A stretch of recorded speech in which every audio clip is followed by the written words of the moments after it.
मेरे प्यारे छात्रों, आप सभी को नमस्कार। आज इतिहास के कुछ फैक्ट्स जानने वाले हैं और इसके बारे में समझने वाले हैं। ठीक है, तो इतिहास के बारे में जानते हैं। देखिए, आज का टॉपिक शुरू करते हैं हम सिंधु सभ्यता से। सिंधु सभ्यता से जानते हैं हम। ठीक है, देखिए, समझिएगा बड़ा धैर्य पूर्वक। ये जो सिंधु सभ्यता है ना, इस सिंधु सभ्यता का सबसे पहला स्थल जो था, सबसे पहला स्थल जो खोजा गया, इसका नाम था हड़प्पा। ठीक है, हड़प्पा। और इसकी खोज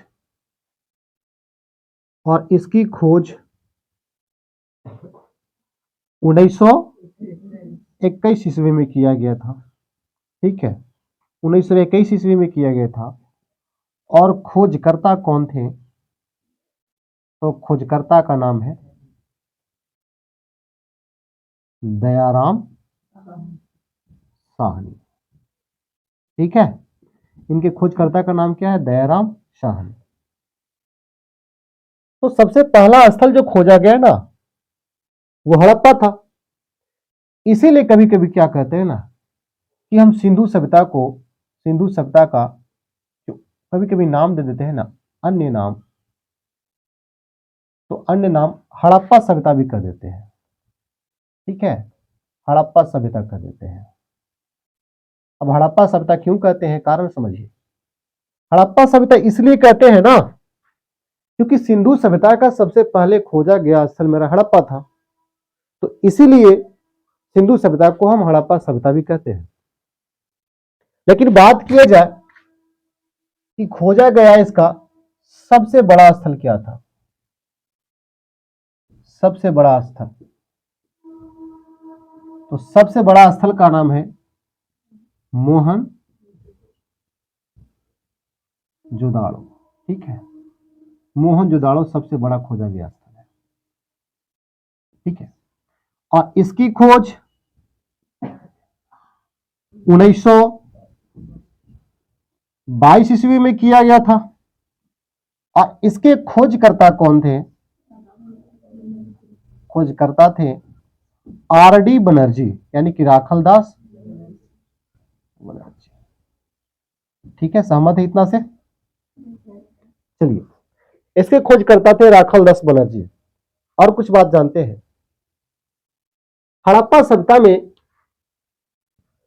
सबसे पहले जो उल्लेख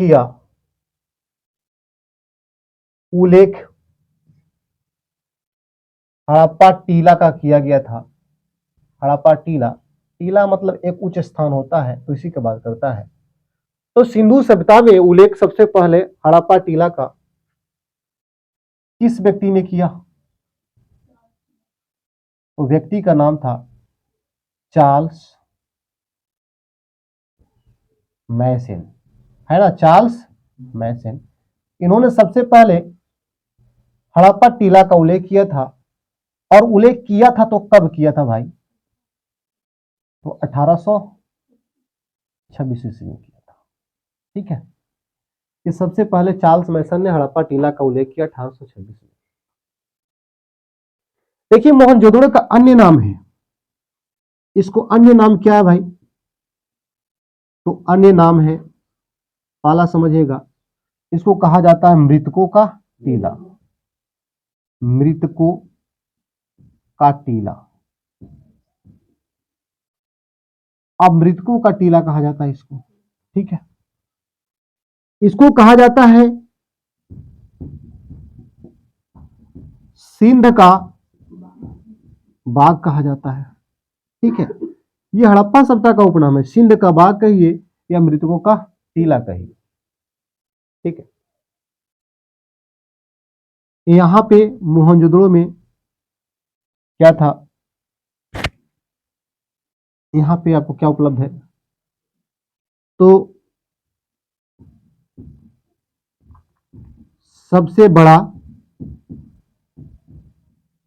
अन्नागार, ठीक है, यानी कि अनाज का क्या था, भंडार था।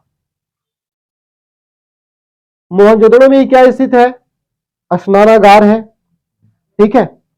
मोहनजोदड़ो में क्या स्थित है, तो आपका स्थित है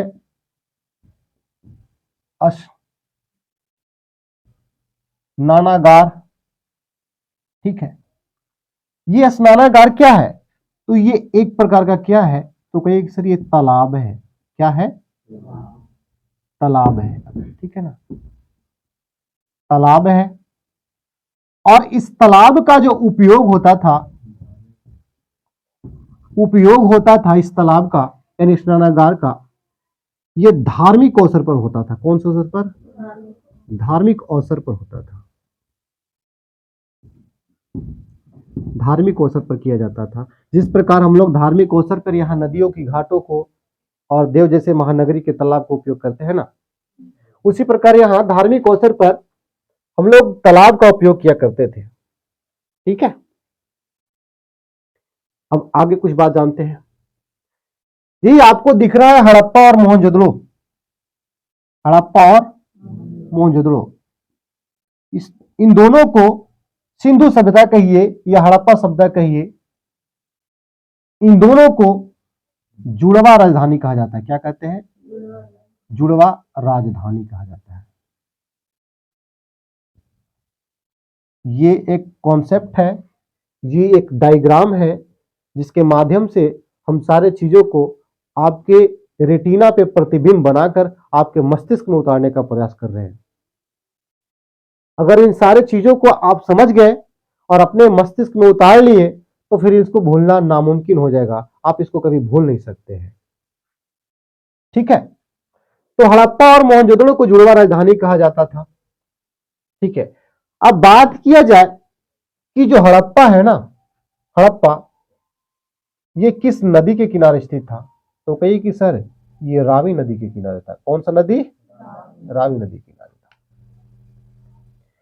मेरा मोहनजोदड़ो किस नदी के किनारे है भाई, तो ये सिंधु नदी के किनारे है। कौन सी नदी, सिंधु नदी के किनारे मोहनजोदड़ो स्थित है। ये मोहनजोदड़ो जो है ना, मोहनजोदड़ो, तो मोहनजोदड़ो कहा जाए कि किस भाषा का शब्द है, किस भाषा का शब्द है, तो कहेंगे क्या, सिंधी भाषा का शब्द है। और सिंधी भाषा से ही क्या बना है आपका, मोहनजोदड़ो। याद रखिएगा, ये बहुत इंपॉर्टेंट फैक्ट्स बता रहे हैं आपको और सब चीज इसमें से महत्वपूर्ण आपका है। ये जो आपका स्नानागार है, थोड़ा और समझ लीजिए, जो स्नानागार है मान लीजिए कि इस प्रकार का है, ठीक है, इस प्रकार का बनाया हुआ है, आयताकार बनाया हुआ है। इसमें क्या किया रहता था, इसमें आपको उतरने के लिए इस तरह का सीढ़ी बनाया हुआ रहता था, ठीक है। इस तरह से आपको उतरने के लिए सीढ़ी बनाया हुआ रहता था ताकि जो भी लोग स्नान करने आए इस सीढ़ी के माध्यम से नीचे उतरे और स्नान करें, ठीक है। सीढ़ी बना हुआ रहता था और इस तालाब है, इसमें पानी भरा हुआ है। और ये जो बना हुआ था ना, ये किससे बना हुआ था, तो सर ये पक्की ईंट से बना हुआ था। बात सही है कि नहीं, ये पक्की किसका बना हुआ था, ईंट का बना हुआ था। ये जो हड़प्पा सभ्यता है, हड़प्पा सभ्यता ये है शहरी सभ्यता। कैसा सभ्यता है, शहरी सभ्यता है।